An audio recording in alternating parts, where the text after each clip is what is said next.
Me llamo Boris Cyrulnik. Soy neurólogo y psiquiatra. Soy docente en la Universidad de Tolón, especialista en la teoría del apego. ¿Cómo aprende un niño a amar? Es decir, ¿cómo aprende a socializarse? Es la teoría más aceptada actualmente en las facultades de psicología y psiquiatría. He escrito 18 libros para el público general y 18 libros profesionales. Mi último libro se titula Psicoterapia de Dios y reflexiona sobre la necesidad de creer, los beneficios de la creencia y también sus maleficios.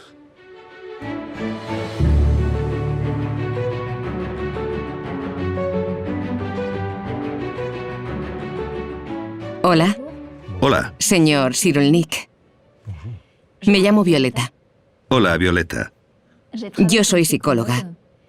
Y estoy muy contenta de que esté hoy con nosotros para compartir un poco de lo que sabe.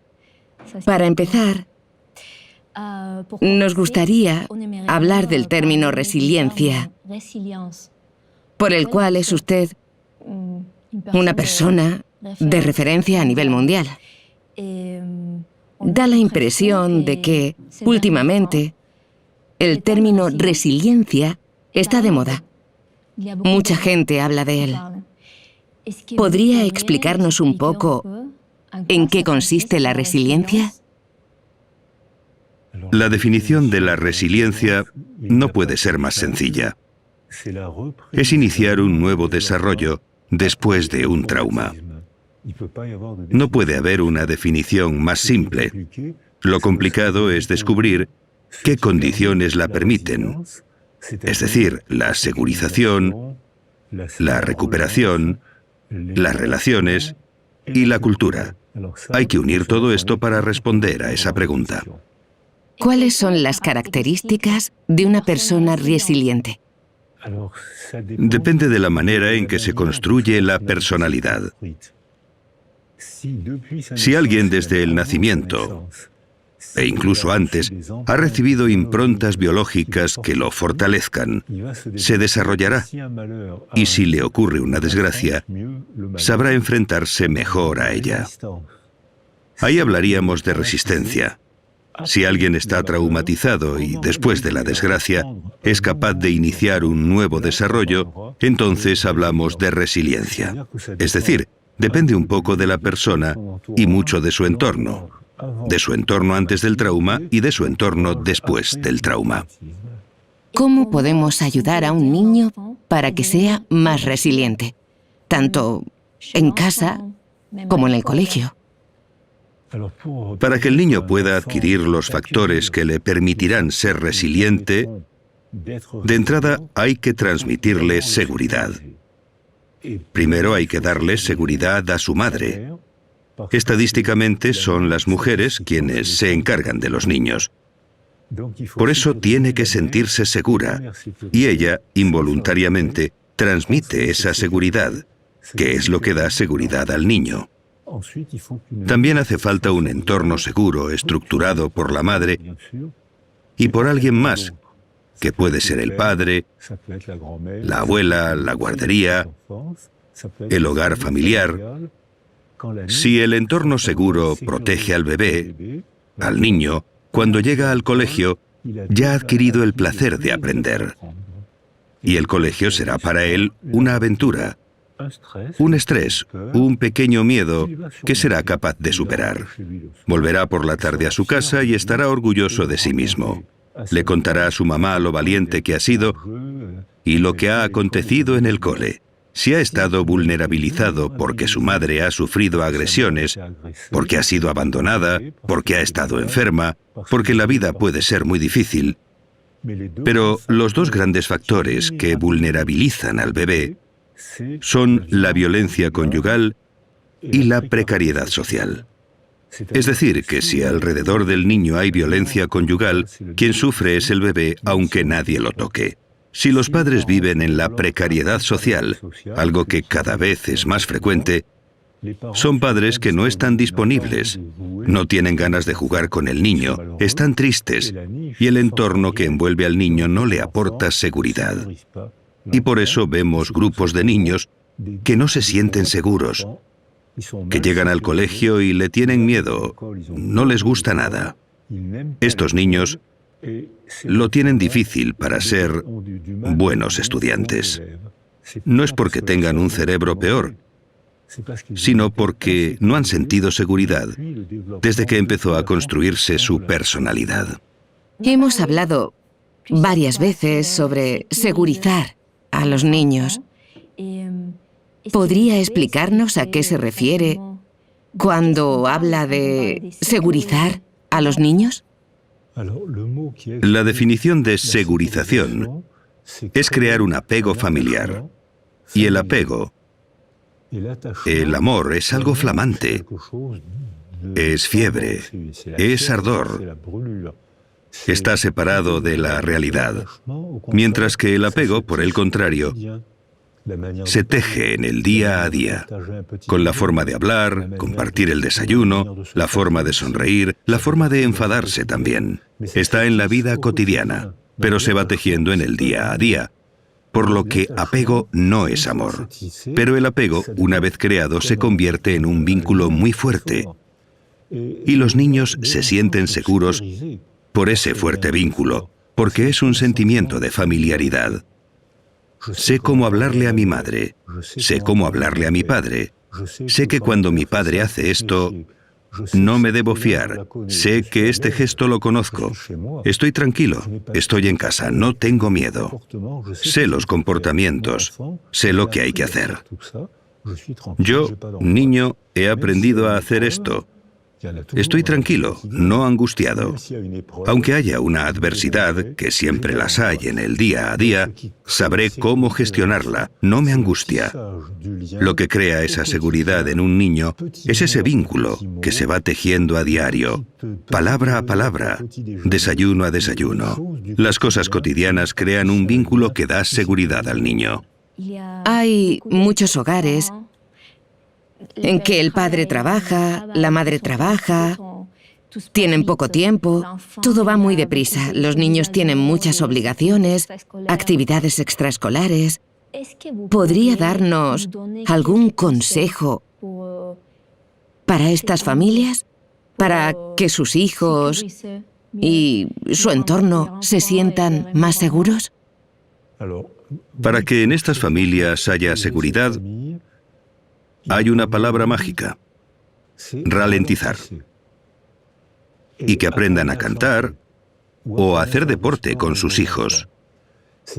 Actualmente los occidentales vivimos en la cultura del sprint y nos sale carísimo.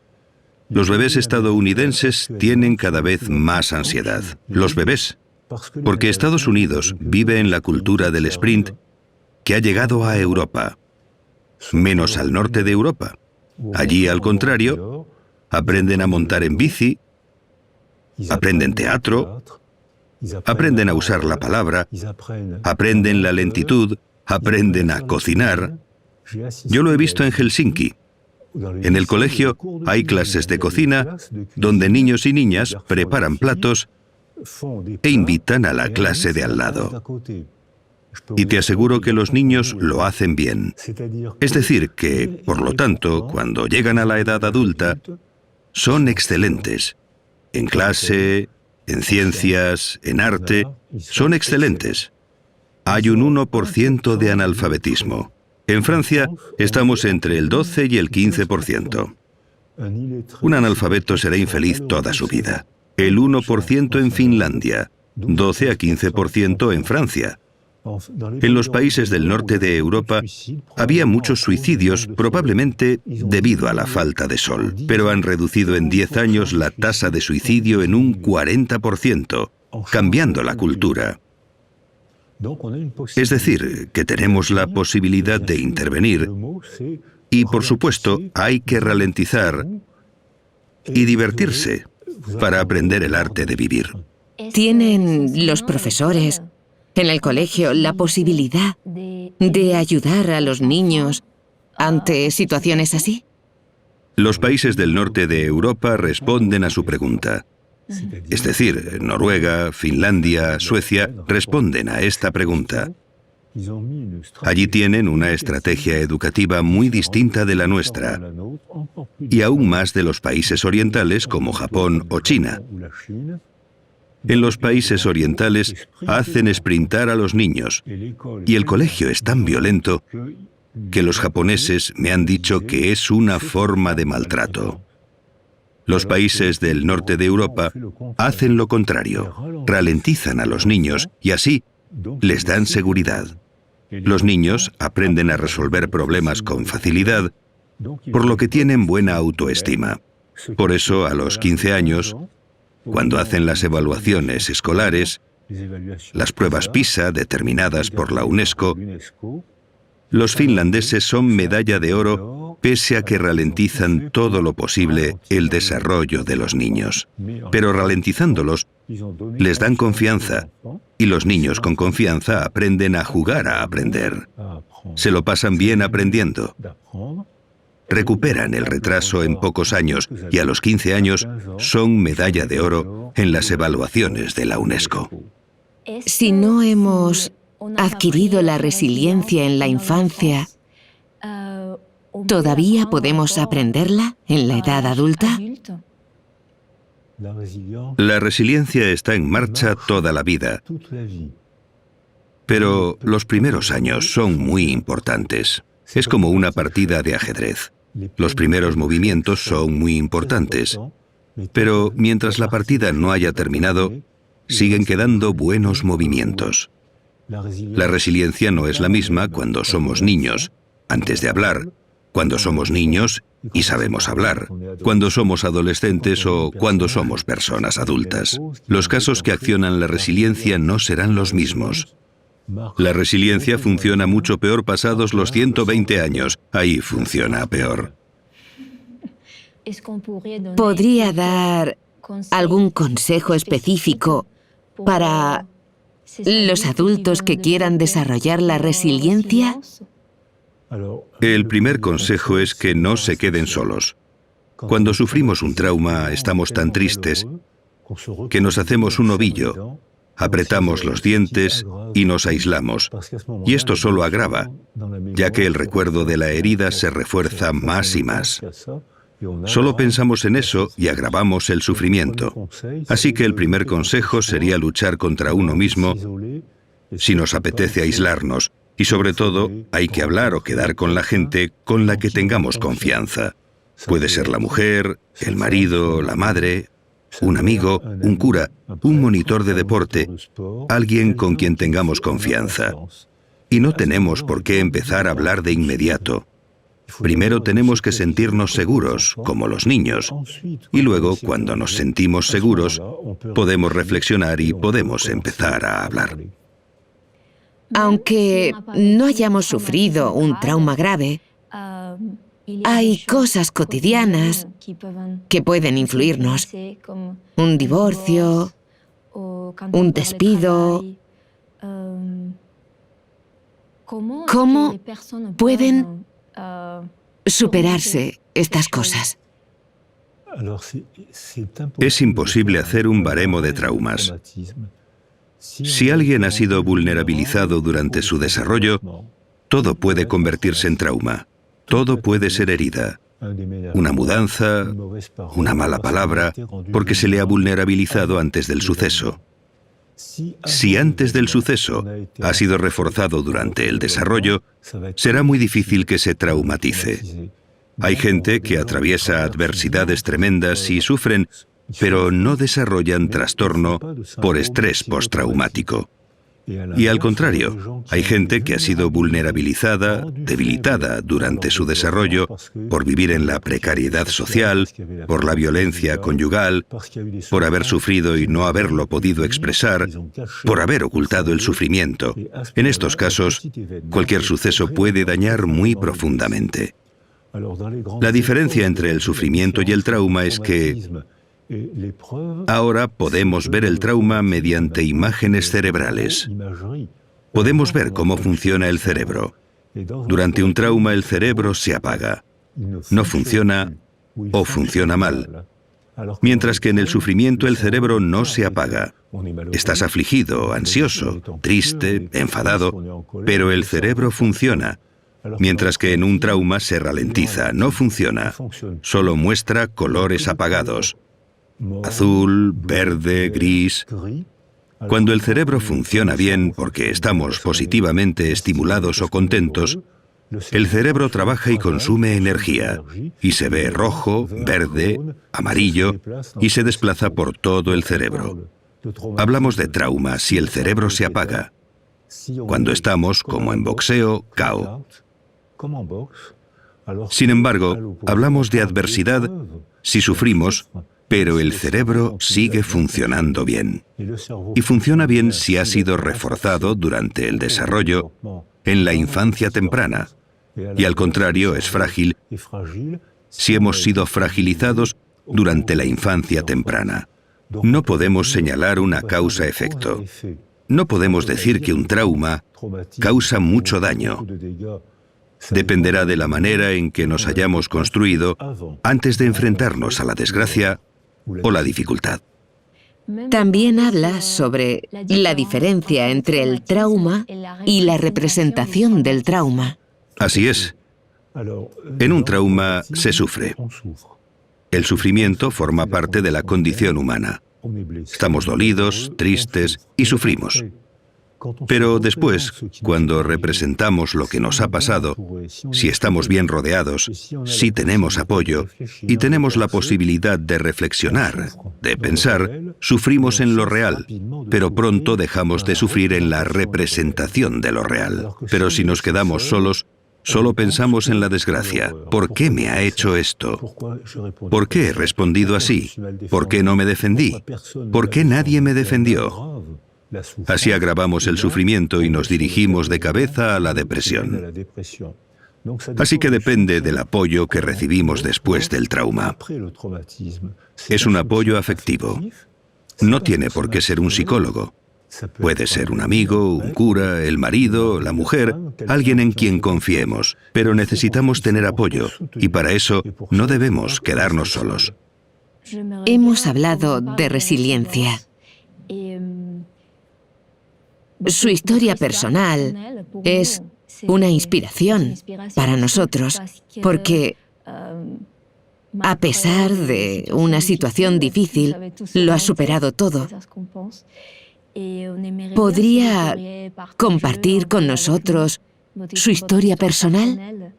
¿Y cómo ha influido en su carrera profesional? Lo que motiva la psicología es la necesidad de comprender. Necesito comprender lo que me ha pasado. Muchos psicólogos tienen esta motivación.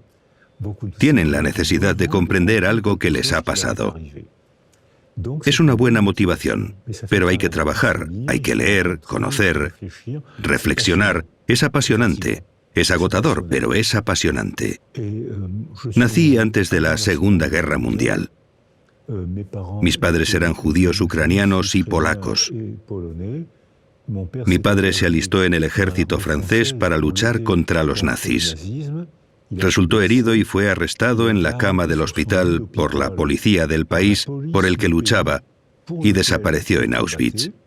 Mi madre y gran parte de mi familia también desaparecieron en Auschwitz. Yo fui detenido por la Gestapo, la policía francesa asociada al ejército alemán, cuando tenía 6 años y medio. Conseguí escaparme de unas condiciones surrealistas. Una vez liberado, cuando contaba lo que había vivido durante la guerra, la gente se partía de risa. Lo has oído bien, la gente se reía porque les parecía increíble. Y es que lo era. ¿Se partían de risa? Sí. La gente creía que me inventaba las historias. Creían que eran cosas que me había inventado. Luego, en 1982 u 83, escribí mi primer libro. Me invitaron a la televisión francesa en Burdeos, donde me habían arrestado, y alguien llamó por teléfono a un periodista y dijo: ¿ese no es el pequeño Boris al que ayudé a escapar? Y dejó su número de teléfono y su dirección. Llamé a un taxi y fui a ver a esta mujer, que era enfermera de la Cruz Roja. Yo tenía 6 años cuando me escapé. No podía irme muy lejos. Me hizo señas para que me escondiera bajo el cuerpo de una señora moribunda y el coche se marchó. De 1.700 personas arrestadas, hubo 2 supervivientes. Esta señora y yo, que me había escondido debajo de ella. Me reencontré gracias a la televisión de Burdeos con todos los testigos de mi fuga. Ahora tengo relación de amistad con ellos y con sus hijos, y les contamos esta historia sonriendo. Porque algo que fue una tragedia durante y después de la guerra, con el paso del tiempo y después de haber trabajado, de haber hecho por comprender por qué los hombres de un país culto, porque Alemania era el país más culto de Occidente en los años 30, país de científicos, músicos. Había un jazz en Alemania muy alegre, precioso. Era el país más culto de Occidente, y fue en ese bonito país, en esa bella cultura germánica, donde sucedió una de las mayores tragedias de la historia humana, la Segunda Guerra Mundial y el nazismo. Pero ahora podemos hablar de ellos sonriendo. Podemos intentar comprender. Con los hijos de esta señora y con los nietos de esta señora, bajo la cual me escondí porque estaba moribunda, hablamos de esto sonriendo. Tras haber escuchado su historia, me pregunto, para que un niño sea más resiliente, ¿los factores proceden del nacimiento? O sea, ¿son genéticos o tienen que ver con el entorno? El factor genético juega un papel muy pequeño. El sexo está determinado genéticamente. El color de los ojos, el color del pelo. Hay 7.000 enfermedades genéticas. Todo esto no dice prácticamente nada de la condición humana. No he hablado del desarrollo del bebé en el interior de la madre las últimas semanas de embarazo. Ahora sabemos que hay una comunicación intensa entre la madre y el bebé. No he hablado del entorno seguro, no he hablado del colegio, no he hablado de la cultura. El factor genético existe, pero no dice casi nada de la condición humana. Así que sí, la genética afecta, pero muy poco. Todo lo demás es afectivo y cultural. ¿Vivir un trauma o vivir una situación de aislamiento afectivo, de carencia, puede afectar al desarrollo neurológico de un niño? Esta cuestión es importante. Sabemos desde la Segunda Guerra Mundial que los niños, los ingleses que estuvieron bajo el bombardeo del ejército nazi, quedaron muy traumatizados. Vieron morir a sus padres y ellos quedaron enterrados entre los escombros. Fueron acogidos por Anna Freud, la hija de Sigmund Freud. Estaban acogidos en Hampstead, un barrio de Londres. Todos estos niños tenían un retraso en el desarrollo y no se sabía explicar. Ahora sí que sabemos, gracias a la psicología y la neuroimagen. Se pueden hacer pruebas de desarrollo y ver que esos niños tienen un retraso. No hablan, dejan de hablar o hablan más tarde. La emoción les impide hablar. Y en un análisis cuantitativo se ve que estos niños no segregan hormonas del crecimiento ni hormonas sexuales, lo cual explica por qué las carencias afectivas tienen esa dimensión. Ahora con las imágenes cerebrales vemos que cuando el niño está afectivamente aislado, presenta una atrofia de los lóbulos prefrontales y de los circuitos de la memoria y las emociones. Y por contra presentan una hipertrofia de una serie de neuronas que tratan las emociones insoportables. Esto hace que los niños que han estado aislados o privados de afecto en la edad temprana, más adelante y durante toda la vida, si los dejan solos, interpretan toda información como una agresión. Tienen miedo de todo. Se sienten agredidos por todo. No hay que mirar en el contexto, sino en la infancia temprana, cuando fueron privados de afecto. Se tienen que tomar decisiones políticas. Las mujeres embarazadas tienen que estar tranquilas. Hay que permitir que organicen un entorno seguro desde el primer mes, con la madre, claro, y con el padre o con la abuelita. Y hay que cambiar la estructura educativa para dar seguridad a los niños en lugar de fustigarlos para obtener buenos resultados escolares. A partir de entonces, habrá cada vez más niños resilientes. No se acabarán las adversidades de la vida, pero podrán afrontarlas mejor y no serán prisioneros de la desgracia. Sabemos que entre las personas que han vivido situaciones de vida difíciles, hay muchos pintores, cineastas, escritores. ¿Tiene el cerebro alguna manera de superar o de defenderse cuando vivimos situaciones difíciles? La vida es apasionante y difícil. Suprimir la tragedia de la condición humana. Si cerramos las bibliotecas, suprimimos el cine, acabamos con el teatro, todas las producciones artísticas están hechas para superar la tragedia. Las películas cuentan tragedias, cuentan historias emotivas de gente, de niños que consiguen superar la tragedia.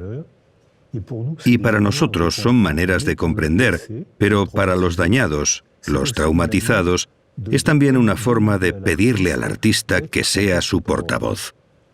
Si me ha pasado algo que no tengo fuerza o valor para contar, porque si cuento lo que me ha pasado, para mí será duro y para ti difícil de escuchar, y vas a querer que me calle.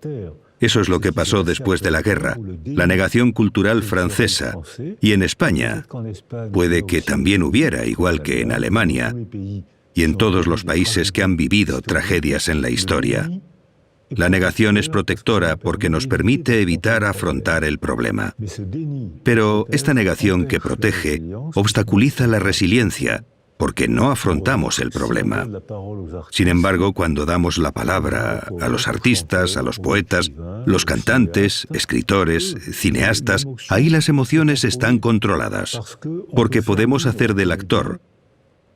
El actor se convierte en nuestro portavoz y él dirá lo que yo no tengo fuerza para decir.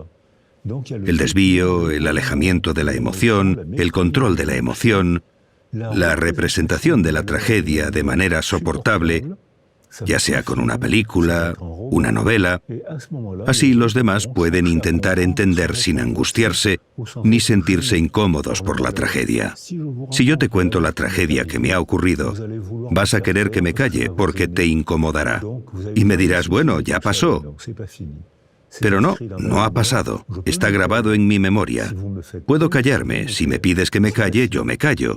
Pero no ha pasado. Al revés, si me callo, le daré vueltas y lo reforzaré. Si te digo, yo no tengo fuerzas para decirlo, pero ve al cine a ver tal película que cuenta una historia de una violación. Cuenta cómo consigue una mujer forcejear, defenderse, volver a la vida. Ve al cine a ver la historia de un exilio, para ver cómo se han adaptado a una nueva cultura, que no siempre fueron bien recibidos. Llorarás, te emocionarás y comprenderás. Y a partir de ahí, nos entenderemos mejor y podremos hablar gracias a los artistas. El arte juega un papel muy importante en el proceso de resiliencia. Además, todos los niños se benefician de esto, estén o no traumatizados. Se benefician de la función artística y debemos informarles, debemos entrenarles para convertirse en pequeños artistas. Porque como la madre está siempre ahí, el niño no necesita nada. Es ella quien lo recibe todo en lugar del niño. Pero cuando la madre se va a trabajar o a ocuparse de ella misma, hacer la compra, el niño está solo y tiene que aprender a soportar la marcha de su madre, haciendo dibujos y pensando, cuando vuelva mamá le daré este dibujo y se pondrá contenta, me dará un abrazo y será una fiesta afectiva.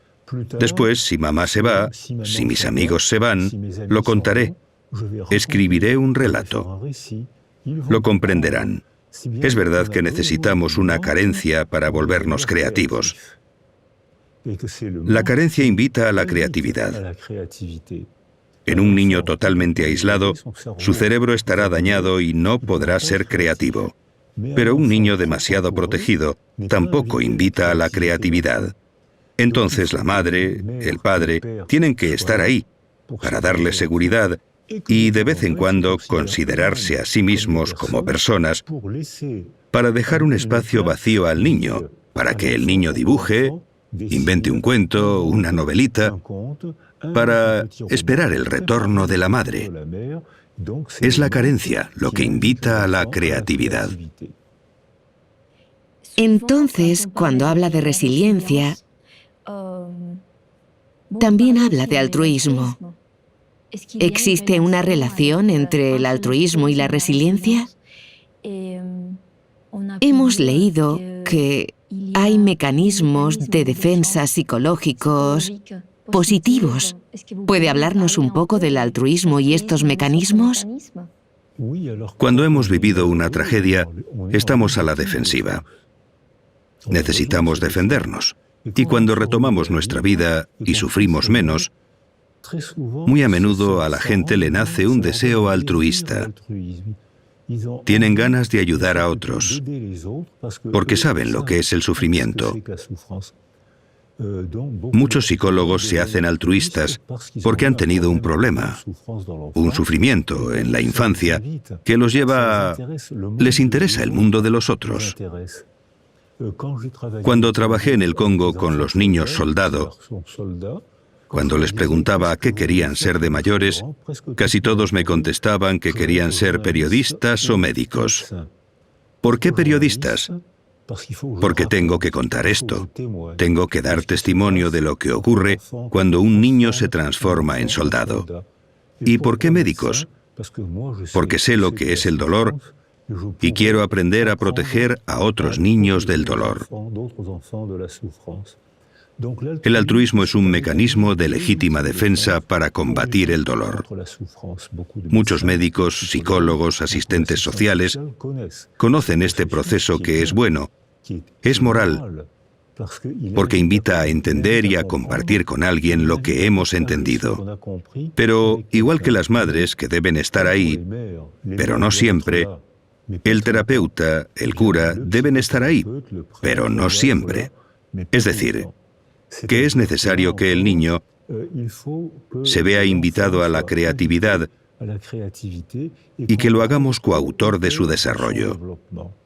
Yo, adulto, te digo que te comprendo, pero tú, niño, puedes decir lo que piensas. Y así el niño traumatizado o el adulto herido contribuye a la reconstrucción resiliente. Pero hay que tener cuidado con este mecanismo.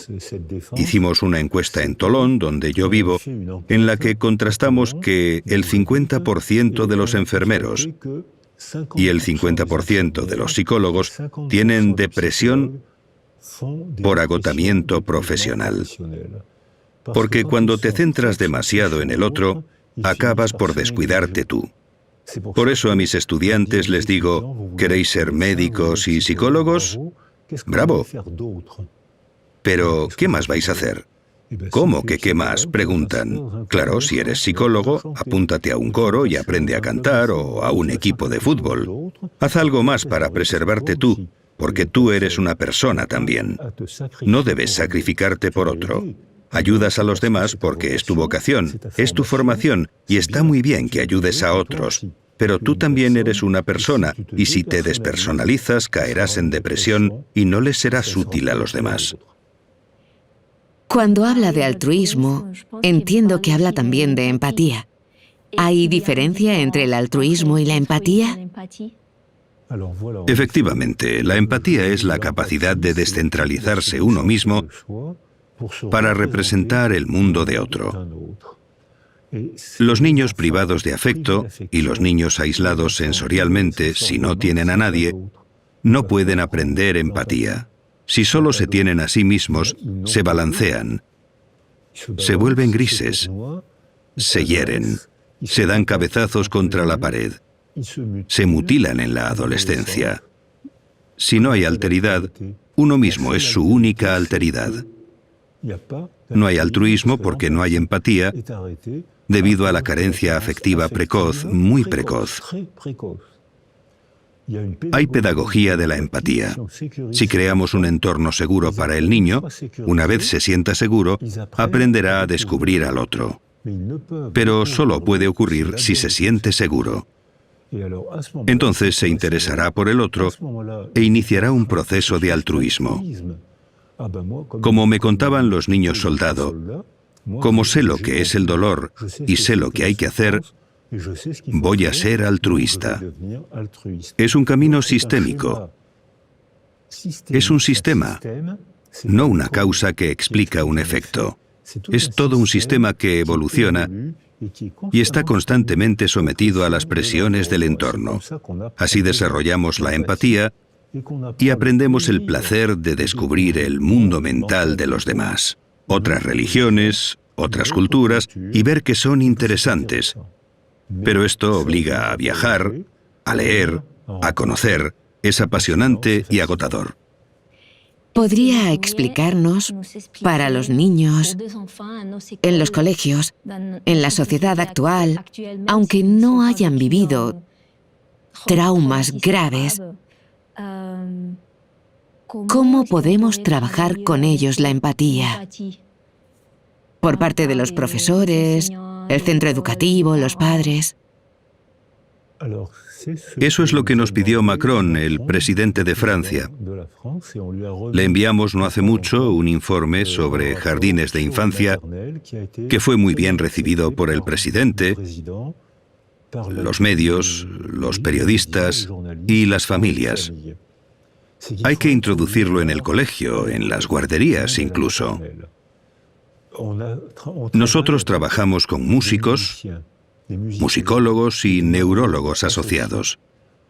Sabemos que un niño que toca un instrumento estimula el lóbulo temporal izquierdo. Gracias a la neuroimagen hemos visto imágenes y vídeos. La zona temporal izquierda es la que trabaja el lenguaje. Los niños que tocan un instrumento hablan mejor y hablan antes que aquellos que no tocan ningún instrumento musical. Y los que no saben tocar ningún instrumento, los metemos a cantar en un coro. Hemos constatado que los niños que hacen música socializan con más facilidad porque se sienten confiados con los demás. La confianza es el verdadero tranquilizante. Se sienten familiarizados con los demás, hablan con más facilidad, aprenden rituales de interacción. Por eso socializan más fácilmente, les gusta la escuela y tienen un buen rendimiento escolar, con la música y el deporte en el colegio. Al hacer deporte estimulamos el cerebro y funciona mejor. Mientras que ahora en Occidente, ¿qué padece todo el mundo? Enfermedades derivadas del sedentarismo, porque hemos descuidado nuestro cuerpo. También el dibujo, el teatro y el cine son excelentes para desarrollar la empatía. ¿Crees que la tuya es la única religión válida y que los demás son infieles por creer en otro Dios? Pues te pongo una película de 1 hora de un niño que cree en un Dios distinto del tuyo y verás que son seres humanos como tú, solo que creen, por su cultura, en otro Dios. Es entretenido, es interesante, a veces es irritante, pero es la condición humana. Por tanto, las obras de arte muy pronto, desde la guardería. Los cuentos se enseñan a los niños a expresarse. Y luego hablamos de la moraleja del cuento. ¿Por qué le roban el queso al cuervo? porque se deja engañar por la zorra. Podemos trabajar las moralejas con cuentos infantiles. Les contamos una historia bonita y les invitamos a convertirse en pequeños filósofos. Y esos pequeños filósofos son inteligentísimos desde bien pronto. El otro día hablaba con una pequeña filósofa de 5 o 6 años. Hablábamos de la muerte, porque cuando los niños descubren la muerte, es un problema metafísico, es importante para ellos. Le pregunto a mi pequeña filósofa qué es la muerte para ella y me dice: muy fácil, te caes, te quedas frío, te llevan al hospital, te calientan y vuelves. Esto nos permitió hablar de la representación del tiempo en el plano filosófico con una pequeña filósofa de 5 años que lo entendía todo. Entonces creo que el arte, introducido muy pronto en el colegio, la música, el deporte, porque el deporte es una forma de arte, el arte, el deporte, el dibujo, el cine, el teatro, forman parte de la condición educativa, desarrollan la empatía y permiten aprender a convivir mejor. Hay una frase que dice: el dolor es inevitable, el sufrimiento es opcional. ¿Qué opina usted sobre esta frase? Es magnífica, porque el dolor, todos los mamíferos sienten el dolor igual. Por ejemplo, nos quemamos la piel. Hay un trayecto que la une con la médula espinal, llega a la base del cerebro y llega al córtex. Todos los mamíferos sienten el dolor igual. Pero no todos los mamíferos sienten el sufrimiento igual. Si un mamífero o un bebé humano ha recibido seguridad durante su desarrollo por su madre, su padre, la familia, el colegio, el vecindario, las palabras, el teatro, todo eso, cuando recibe un golpe, le duele. Eso es el dolor. El sufrimiento es otra cosa. Si ha tenido una infancia segura, sufrirá mucho menos que alguien que no la ha tenido de pequeño y que percibe la sensación del dolor de forma exacerbada, amplificada. El dolor sin sentido aún duele más. Los seres humanos vivimos en un mundo de sentido. Necesitamos tener sueños y tener recuerdos para darle una dirección a nuestra vida. Si nuestra dirección viene de un dolor no superado, sin resiliencia, al recibir un golpe sufrimos muchísimo y sin posibilidad de modificar ese sufrimiento. Si hemos crecido fortalecidos y con seguridad, recibimos el mismo golpe, una tragedia.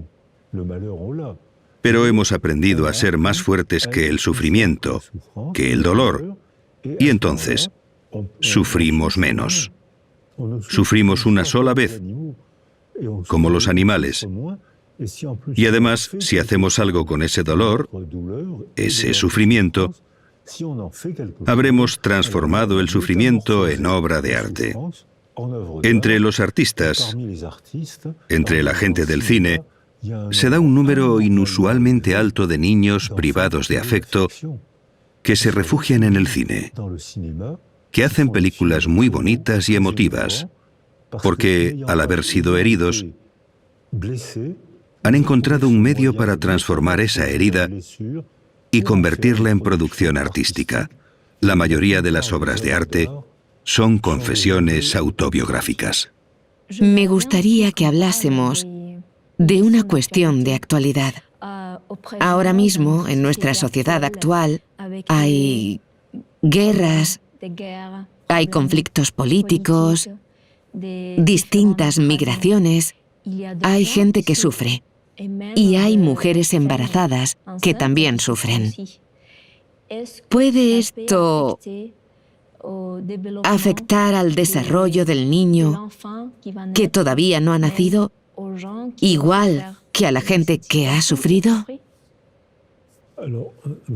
Esta es una pregunta muy científica que se investiga desde hace 10 o 15 años. Es objeto de estudios israelíes con mujeres embarazadas traumatizadas por los atentados. Mujeres israelíes y palestinas que acudieron a consulta por síntomas de estrés postraumático. Estas mujeres, 170 mujeres embarazadas, trajeron al mundo a 170 bebés y todos presentaban ya una alteración cerebral. Todos tenían ya un mal funcionamiento cerebral. Si hubiésemos dejado solas a esas mujeres, los bebés habrían empezado su vida con una grave deficiencia neurológica. Esto no ocurrió. Las mujeres estuvieron arropadas, los bebés también, y esto activó un proceso de resiliencia más o menos sencillo. Algunas de las mujeres y de los bebés iniciaron rápidamente el proceso de resiliencia.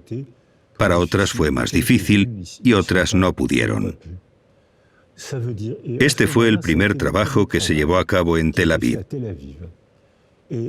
Después llegaron los investigadores en biología y demostraron que cuando el estrés forma parte de la vida. Todos vivimos momentos de estrés. Cuando tienes exámenes, sufres estrés.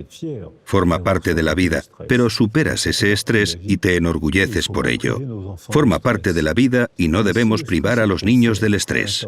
Pero si el estrés es demasiado fuerte, intenso, prolongado, y si dejamos al niño solo, el exceso de cortisol y de catecolaminas, es decir, las sustancias del estrés, termina por dañar las células cerebrales y el cerebro queda alterado por haber dejado a la mujer y al niño solos. Es decir, hemos dejado que las sustancias del estrés se conviertan en tóxicas para el cerebro. Hoy sabemos que los extremos de los cromosomas reciben unos fragmentos llamados radicales metilo. Son fragmentos que obstruyen la expresión del cromosoma. Es decir, el cromosoma no cambia, pero las obstrucciones causadas por este exceso de sustancias tóxicas hacen como tapones que hemos fotografiado.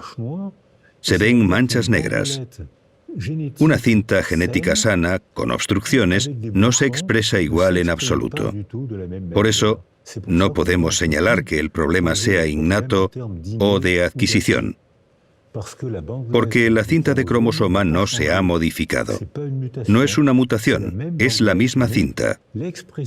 La expresión sí que cambia por completo según la estructura del medio. Se empezó a hacer en animales y se vio una misma cinta genética de rata. Si dejamos que la rata se desarrolle en un medio pacífico, se convertirá en una rata grande, gorda, mansa, con una larga esperanza de vida. Con el mismo tipo de rata, si la ponemos en un medio de estrés, de alerta, de agresión constante, se convierte en una rata pequeña, arisca y negativa, hiperkinética, es decir, muy ajetreada y con una esperanza de vida muy reducida. Es la misma cinta genética que experimentalmente hemos hecho que se exprese de manera totalmente diferente, morfológicamente, a nivel de comportamiento y de la esperanza de vida. Por lo que el problema de lo innato y lo adquirido es un sinsentido absoluto. Esto también quiere decir que nosotros, los seres humanos, los políticos, filósofos, padres, somos responsables porque ahora sabemos que podemos y debemos intervenir en el medio que nos afecta. No somos seres pasivos. Tenemos la posibilidad de intervenir en el medio. Actualmente, la acción de los seres humanos sobre el medio es de degradación. ¿Qué sugerencia podemos hacer a la sociedad para prever este problema? Tenemos que hacer como los países del norte de Europa. Ralentizar, desarrollar las actividades deportivas y artísticas para reforzar los vínculos que desarrollan la familiaridad. Y hay que hacer frente a las adversidades reales. Hay que trabajar, hay que estresarse por un examen. Esos son problemas reales, pero hay que estar preparado para afrontar esas adversidades. Si hemos sido abandonados, tenemos miedo de todo. Y si hemos estado demasiado protegidos, también lo tenemos, porque no tenemos confianza propia. Necesitamos inventar una cultura que sea como el mar, con su flujo y su reflujo, como el día y la noche, como los latidos del corazón, una cultura con ritmos. Los jóvenes ya empiezan a hacer esto. Cada vez se ve más gente joven que trabaja y que, de vez en cuando, respira. Puede que los jóvenes inventen probablemente una nueva cultura para combatir los efectos de la angustia provocados por la cultura tecnológica. La cultura tecnológica combatió el miedo de la Edad Media y el miedo que conocíamos hasta los 50. Eso ha sido gracias a la tecnología. Pero ha tenido como efecto secundario el desarrollo de la angustia. Puede que la cultura que van a inventar los jóvenes permita también controlar la angustia. Es muy interesante lo que ha compartido con nosotros. Le agradecemos mucho su presencia y esta entrevista. No, ha sido un placer. Gracias por invitarme.